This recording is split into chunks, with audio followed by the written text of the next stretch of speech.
And now we have a dreaded half-life problem. Dun dun dun. Yes, those are review 2, right? We learned about those in chapter 4, and we're going to do it again. So first thing we're going to have to do is find an equation for the half-life of potassium-40.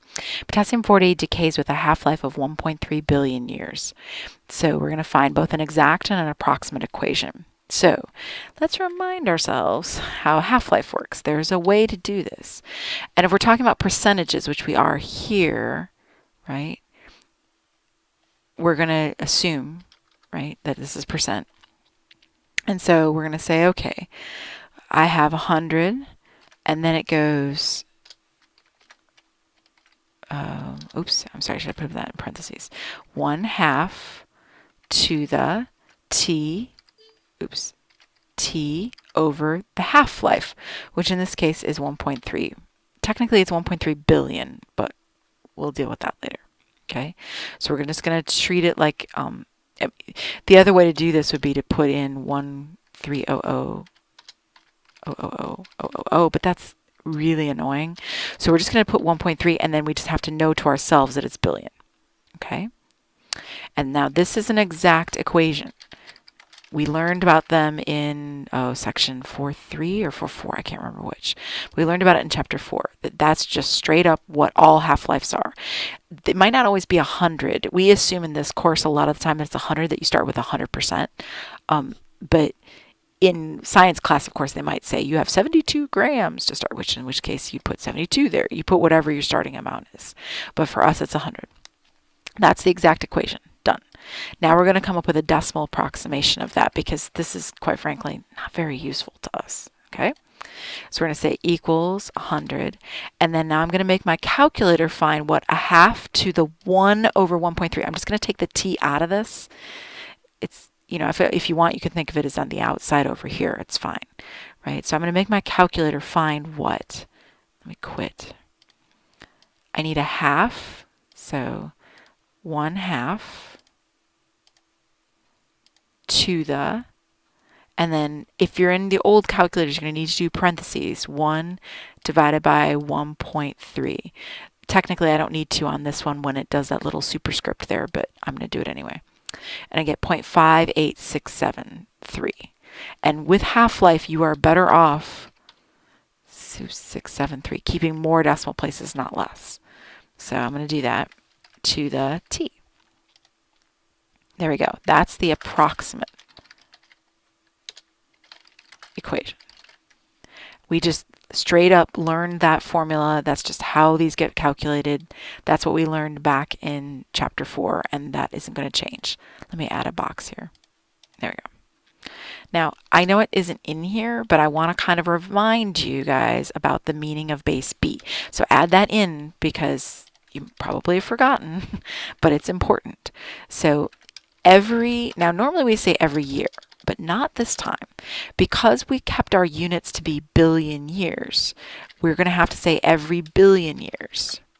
Every billion years, or every billion year, I'm not sure what the English is there, about, let's see, we lose about, now you're thinking, well, where's she going with this? Well, let me remind you, 1 is your stasis, right? If you had 1 here in your base, then that would mean you're not doing anything. You just stick with 100% forever. But this has a half-life, so how much are you losing? You need to take 1, take away b, which is 1 take away 0.58673. If I could type that correctly. Which is 0.41327. Okay, let me just remind you, that's your decreasing amount right there. It's not your 57%. It's the taking away from 1. So let me put that in there. That's the decreasing amount. And we're going to turn it into a percentage. So every billion years, we lose about 41.327% of the potassium-40. I should capitalize that. Done. Okay, so that was a little review. We covered all of that in Chapter 4. If that was confusing, then you need to go back and redo those notes from Chapter 4. All right, so then we find a rock in Australia. It contains 12.5% of its original amount of potassium-40. You might be thinking, well, how do they know it's that much percentage? Well, they know what kind of rock it is, for example, and so they know that, by the way, potassium-40 is how they it's not carbon date, it's potassium date. Carbon dating only works to about 25,000 years, so anything older than that, a lot of times they want to use potassium. So they have this rock. Because it's granite of a certain kind, they know it should contain X amount, and it has 12.5% of that, right? So they'll take a little sample, and then they'll figure out how much potassium's in there, and then they'll go from there. So how old is this rock? Okay, well, this is not something we did in Chapter 4 because we didn't know how. We couldn't do this problem in Chapter 4. In Chapter 4, what I would do is I would give you a t value, say like 2, and you would put 2 in and you'd solve. Right? But here, I'm not giving you that. I'm giving you a percentage, right? I'm telling you that you have 12.5% left, right? Like that. So we want to know how old this rock is. So we're going to divide both sides by 100. That's your first thing, because you don't want the 100 in there, because you can't take the log of both sides like that. All right, so this is 0.125 equals 0.58673 to the t. Now, your variable is in your exponent. And at this point in the game, you should be knowing that if the variable is in the exponent, it means you're going to be taking the log of both sides, right?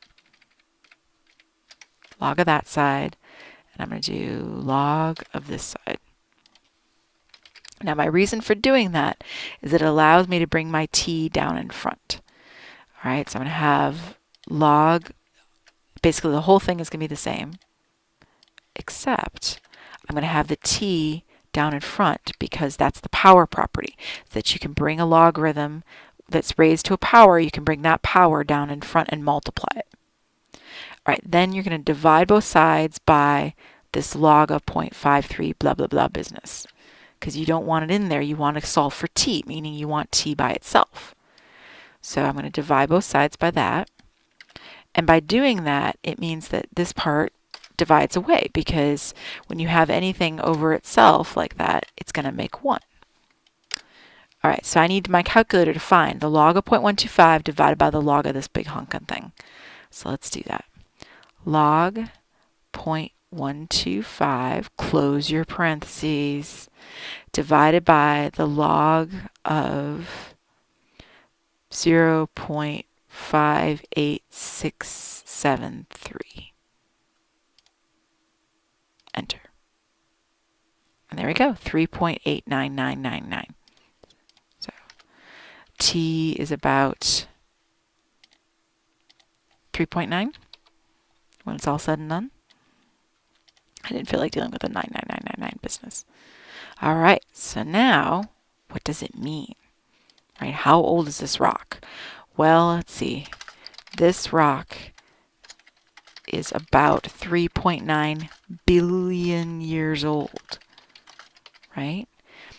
Think about it. If the half-life of this thing is 1.3 billion years, if I had said you have 50% left, right here, if I had said 50%, you would say 1.3 billion, right? So by doing 12.5%, I'm not 50%. I'm even longer than that, right? So how much longer? Well, I'm about 3.9 billion years total. Right? So it takes longer than a billion years, because a billion years would only get you to 50%. So you need more than that to get you to 12.5%. There you go. It's 3.9 billion years. And this problem was not something we were able to do in Chapter 4, because in Chapter 4 we didn't have logarithms. So this part up here we all did in Chapter 4. But this little bit down here is not something we were able to ask in Chapter 4. Cool?